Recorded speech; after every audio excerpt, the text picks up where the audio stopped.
With the world's religions, it seems that at the start there were people who were perceiving truths, but as time goes by, these creatures obfuscate, cover up as much of the truth with meaningless ritual and various other paraphernalia, so that one gets divorced from the truth, if that makes sense. Okay. Any way to tell how heavily infested we may be individually? Yeah, I mean, with remote viewing, you can actually look at the person and actually see this entity actually embedded in the top of the energy body. If you can actually see auras, these aura visions, you can actually see this dark, chaotic energy field, which is actually over the top of the head. So you can actually, if you walk down the street, you can actually see these things in the energy bodies of everyone you pass. And that's an aspect of remote sensing. So rather than actually using it for military purposes, you can actually use it to look at these creatures. Thing is that if you don't know that they exist with remote viewing or remote sensing, you can't actually lock into that reality. But once you realize that these entities exist, and remote viewers, as I say, have started to see energy beings, if you specifically look at humans, you can actually see that almost all humans have got these parasites in their energy body. Well, I've heard that from a lot of different people who are able to allegedly, again, see entities, see possession, see problems within people. Now, your explanation is Mudshadows, which are the out-of-body projections, the dream state of the insect, ETs, which is, ETs from another dimension, yeah. Right, got it, okay. Here are some more questions for you. Do these Mudshadows infest other alien races, we being just one alien race to them, of course? Certainly, because it's a form of conquest. Instead of landing in giant spaceships and zapping the humans and herding them off to concentration camps, you infect the biophysical body, which actually controls the physical body. You control the mind of the humans, therefore you can control their reality. So it's the ultimate way of actually conquering an alien race.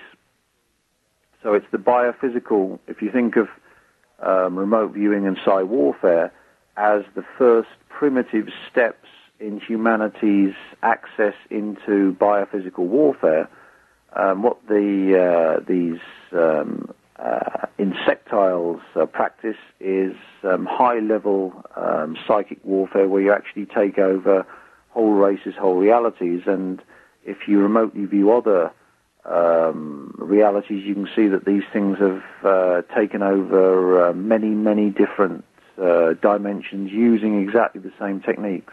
Okay. Here's a question from Ed. As we are multidimensional beings with limited access to the higher self, why would the higher self, our higher selves, allow such goings-on with these parasites? Basically because the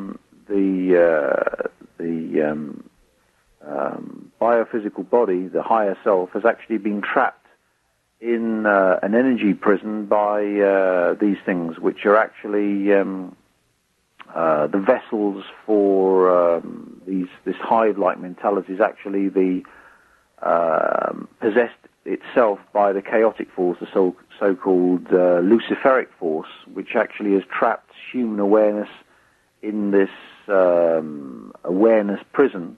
And we've actually came into this level of reality to experience what chaos was like. But if you forget where you come from, think of the scenario where you actually dream yourself into a dream, but then forget that you are actually dreaming. You get trapped there. So likewise, human awareness, even if it came from a higher dimension with massive awareness and knowledge of what it was, once it forgets that it's actually dreaming in a dream and thinks that the dream is actually real, it gets trapped there. And that's exactly the position that humans find themselves in this part of our evolution.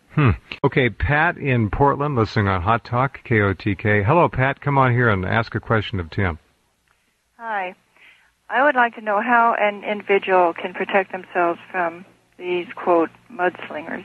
Well, you might as well call them mudslingers or mudshadows, entities, whatever. And okay, Tim, what kind of armor can we put up? Can we put white light around us?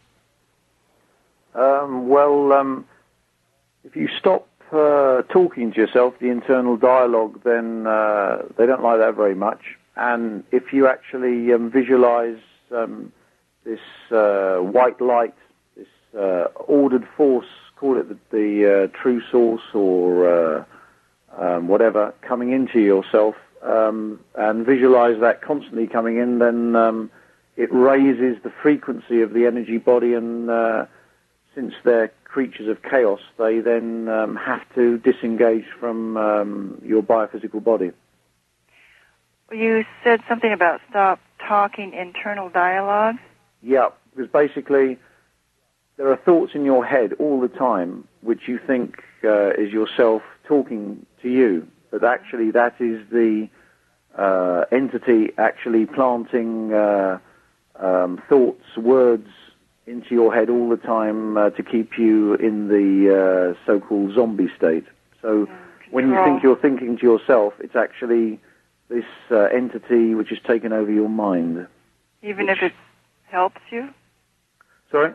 Even if it helps me, my thoughts.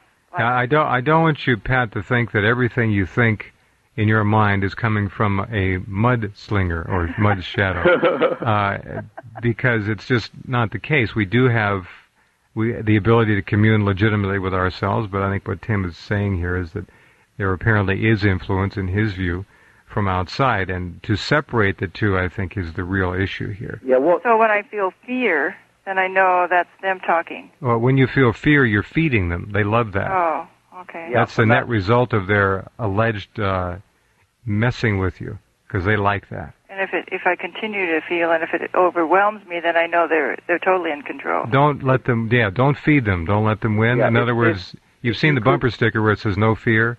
Yeah. Think about that. If you could actually get rid of fear from your consciousness, where you don't fear anything, where you're a psychic pit bull, then they would not be able to feed on your consciousness, because your awareness would not be in a chaotic state which they would be able to consume. And therefore what happens is they disengage from your energy body because it hurts them.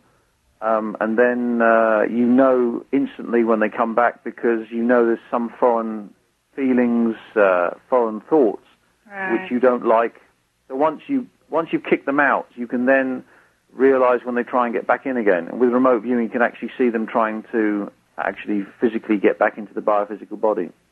Now, if I could protect myself and learn to do this, can I also protect my children? Teach them not to fear. Because this ordered energy, this call it white light, which you can actually project into yourself, you can actually project into your children and actually disengage these things from your children. The main key is we're totally helpless unless we're actually aware that things like this exist. And once you know they're there, you can actually fight them, and they're quite easy to destroy. The main problem is that humanity doesn't think that anything like this can possibly exist, and if anyone talks about it, it's totally ludicrous. And that's their main strength, that no one actually knows that these things exist. Once you know they're there, you can actually kick them out and destroy them quite easily. Just knowing they're there may push them out. Yeah, right? But actually bringing this ordered energy, because they're actually they've got a chaotic consciousness, bringing that ordered light, white light, if you want to call it that, into your being, and actually not fearing anything, and not allowing any negative thought like jealousy or any sort of petty evil, right. thinking that doesn't come from me, that's nothing to do with me. If you can get into that disciplined way of thinking, where you only think right thoughts, right. which is what the moral majority and the rest of the Christian people actually talk about, but there is actually a basis to this, where if you can actually live in the light and think only right thoughts, then these creatures can't actually stay in your energy body. So even though I don't tell my children, I can still protect them by the way I live. Lead by example. One person can actually de-louse all the people around them. And the thing is that once these parasites are out of your energy body grows back, and you start developing tremendous psychic powers, which you can then use to actually travel to their world and actually start kicking the shit out of them in their dimension. All right. It's a win-win situation once you know they're there. Okay. Pat, we've got to run. Thank you. Thanks, Pat. And Tim, thank you for staying up in the middle of the night to share your views and research with us all. We'll look forward Pleasure, and thanks for having me on such a strange subject. Well, it is an odd one. We'll talk again. Good night. Thanks, bye.